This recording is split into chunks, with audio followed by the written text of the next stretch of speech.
台湾话艺术水阁好，古前解说两句啊，含你做参考。解说，解文说理。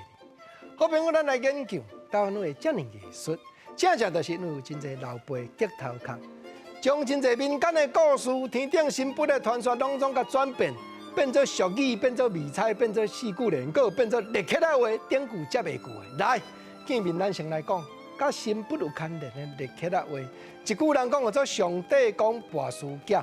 国情啊，神明爱跋筊，当然是袂啦吼。啊，毋过只是人结头壳讲出来，讲上帝讲吼，若当然讲跋事囝无现金要安怎样，就要去有，就要去累你。啊，毋过你嘛知，上帝讲一骹大龜，一骹大蛇，所以吼正经无现金啊，就是爱对蛇对龜去设法来你，所以掠龜去挡，安尼叫做挡龜，挡。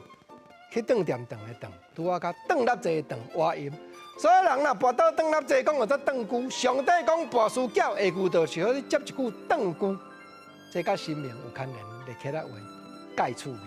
啊，敢有别句？有咯，搁来即句安那真艺术，讲叫做乞食排葫芦。国情啊，若俗语咧讲乞食分有人乖啊花，我捌听。啊，乞食排葫芦是啥意思？这就要讲对八仙来。咱知影八仙内底一个李托怪，灵魂去到天庭复命了后，倒转来到凡间，哇，本地肉体肉身休烂，就要另外找所在投靠。看到一个乞食已经无气死伫咧路边，扶落去，李托怪的形象从此变做野怪啊排葫芦，冤家求乞，正乞食排葫芦，就是要互你答。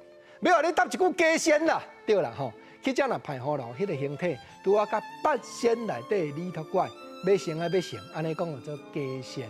啊朋友啊，讲到遮，国情就要甲你演，甲你拜托一下。你即摆咧看解文说理吼，你就爱遥控器，电视迄台遥控器6号调呢。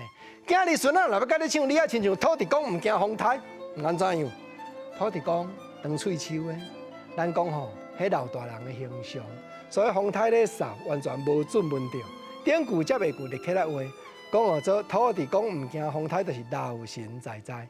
甲你的囝儿孙仔讲研究台语，看解文说理3分钟尔，遥控器莫烧抢，看完了才转别台，你就爱老神在在下，感谢你。